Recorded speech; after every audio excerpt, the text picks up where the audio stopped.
പൂങ്കുന്നത്തെ വീട്ടിലേക്ക് തന്നെ പോവുകയാണ്. അവിടെ ടി നന്ദഗോപാൽ വിവരങ്ങൾ നൽകാനായി ചേരുന്നുണ്ട്. നന്ദഗോപാൽ, അദ്ദേഹത്തിന്റെ മൃതദേഹം അല്പസമയത്തിനകം പൂങ്കുന്നത്തെ വീട്ടിലേക്ക് എത്തിക്കും. അവിടെ കുടുംബാംഗങ്ങൾക്ക് മാത്രമാണോ പൊതുദർശനത്തിനുള്ള സൗകര്യം ഒരുക്കിയിരിക്കുന്നത്?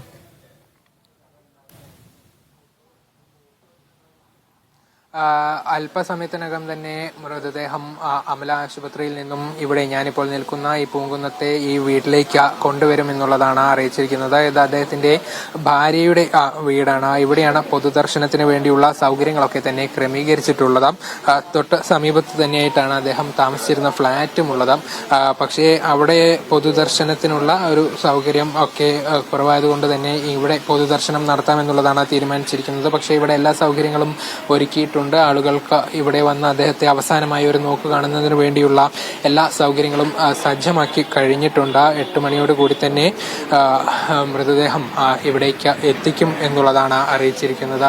കാലങ്ങളായി അദ്ദേഹം താമസിച്ചു വരുന്ന ഒരു സ്ഥലമാണ് തൃശ്ശൂർ പൂങ്കുന്നം. ഈ ഒരു ഭാഗം ഇവിടെയാണ് കുറെ കാലമായി അദ്ദേഹം ഉള്ളത്. അപ്പോൾ ഈ നാടിനും ഇവിടെയുള്ള ആളുകൾക്കുമൊക്കെ അതൊരു വലിയ വിഷമം ഉണ്ടാക്കുന്ന ഒരു വിയോഗം കൂടിയാണ്. പ്രത്യേകിച്ചും അവർക്കൊരു വളരെ അടുത്ത ഒരു വ്യക്തി, എന്നും കാണുന്ന ഒരു വ്യക്തി പോയ ഒരു വലിയ വിഷമം അവർക്ക് പ്രത്യേകിച്ചുമുണ്ട്. ഏതായാലും അദ്ദേഹത്തിന്റെ കുടുംബാംഗങ്ങൾ കൂടെ നമുക്കിപ്പം ഇപ്പോൾ ചേരുന്നുണ്ട്.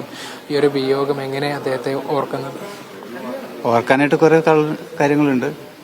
പേഴ്സണൽ റിലേഷൻ ഉണ്ട്, പിന്നെ പാട്ടുകളിൽ കൂടെ നമ്മൾ ഓർക്കാനുണ്ട്. പക്ഷേ മരണം എന്ന് പറയുന്നത് നമുക്ക് എല്ലാവർക്കും അറിയാം. അത് നമുക്ക് എപ്പോഴും അത് അക്സെപ്റ്റ് ചെയ്യാൻ സാധിക്കില്ല, പ്രത്യേകിച്ചും ഇങ്ങനെയുള്ള ഒരാളായതുകൊണ്ട്. പിന്നെ നമ്മൾ വളരെ ക്ലോസ് ആയിരുന്നു.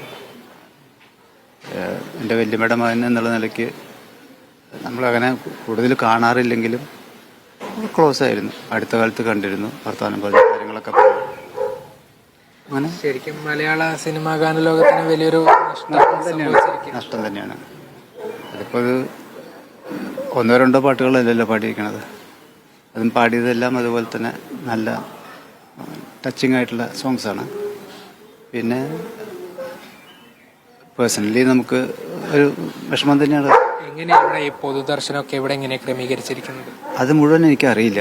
കാരണം എന്താ വെച്ചിട്ടുണ്ടെങ്കിൽ ഞാൻ കേട്ടത് ഇവിടെ വെച്ചിട്ട് ഇവിടുന്ന് രാവിലെ 9:30 ആകുമ്പോഴത്തേക്കും റീജിയണൽ തിയേറ്ററിലേക്ക് കൊണ്ടുവന്നാണ് കേട്ടത്. പിന്നെ നാളെ ഞങ്ങളുടെ തറവാട്ടിൽ നമുക്കവിടെ ഒരു ഇതുണ്ട് സംസ്കാരത്തിനുള്ളത്. ഇവിടെ അടുത്ത കുടുംബാംഗങ്ങളാണോ അല്ലെങ്കിൽ സമീപത്തുള്ളവരും എല്ലാ അറിയുന്നവർക്കൊക്കെ ഇവിടെ പൊതുദർശനത്തിനുള്ള സൗകര്യം ക്രമീകരിച്ചിട്ടുണ്ടോ?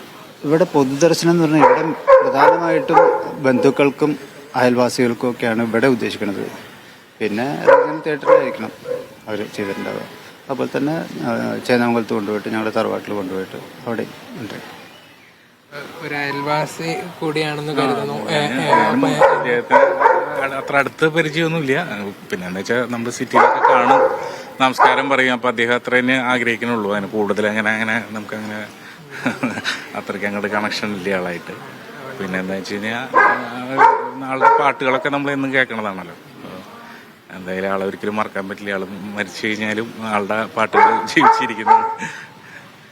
തീർച്ചയായിട്ടും അത് തന്നെയാണ് അവരുടെ ഒരു വാക്കുകൾ അനുസരിച്ച്. അദ്ദേഹത്തിന്റെ മരണം സംഭവിച്ചാലും അദ്ദേഹത്തിന്റെ പാട്ടുകൾ എവിടെയും പോകുന്നില്ല എന്നുള്ളതാണ് എല്ലാവരും പറയുന്ന ഒരു കാര്യം. അത് 16,000-ഓളം പാട്ടുകൾ അദ്ദേഹം പാടിക്കഴിഞ്ഞിട്ടുണ്ട്. വിവിധ ഭാഷകളിലെ മലയാളത്തിലും മറ്റ് ഭാഷകളിലുമായി 16,000-ഓളം പാട്ടുകളാണ് അദ്ദേഹം പാടിയിട്ടുള്ളത്. അപ്പോൾ ഈ ഒരു പാട്ടുകൾ എവിടെയും പോകുന്നില്ല എന്നുള്ളതാണ് ആളുകൾ പറയുന്നത്. പലതരത്തിലുള്ള ഗാനങ്ങൾ അദ്ദേഹത്തെ നമ്മൾ വിശേഷിപ്പിക്കുന്നത് തന്നെ ഭാവഗായകൻ എന്നുള്ളതാണ്. അതായത് ഏത് തരത്തിലുള്ള പാട്ടുകൾ നൽകിയാലും, അതിപ്പോൾ വിരഹമാണെങ്കിലും പ്രണയമാണെങ്കിലും ഒക്കെ അതിൻ്റെ ഭാവം പൂർണ്ണതയിൽ ഉൾക്കൊണ്ടുകൊണ്ട് അത് കേൾക്കുന്ന വ്യക്തിക്കും അത് എന്താണ് എന്നുള്ളത് കൃത്യമായി മനസ്സിലാകുന്ന തരത്തിലുള്ള ഒരു ഗാനാലാപനം. അതുകൊണ്ട് തന്നെ അദ്ദേഹത്തെ എപ്പോഴും നമ്മൾ ഭാവഗായകൻ എന്ന് പറയുന്നത് അങ്ങനെയുള്ള ഒരു വ്യക്തി. അത് മലയാള സിനിമാ ഗാന ലോകത്ത് തൻ്റെതായ ഒരു സ്ഥാനം സൃഷ്ടിച്ചെടുത്ത ഒരു വ്യക്തി. അദ്ദേഹത്തിൻ്റെ ഒരു വിയോഗം വലിയ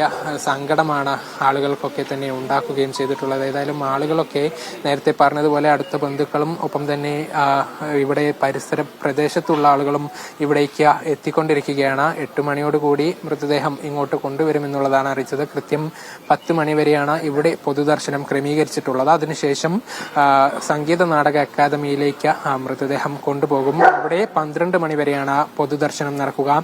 പ്രമുഖരും ഒപ്പം തന്നെ ജില്ലയിലെ മറ്റ് ആളുകളും ഒക്കെ തന്നെ തന്നെ ഈ സംഗീത നാടക അക്കാദമിയിലേക്കായിരിക്കും പൊതുദർശനത്തിന് എത്തുക. അദ്ദേഹത്തെ അവസാനമായി ഒരു നോക്ക് കാണുന്നതിന് വേണ്ടി എത്തുക. തുടർന്ന് വീണ്ടും മൃതദേഹം ഇങ്ങോട്ട് കൊണ്ടുവരും.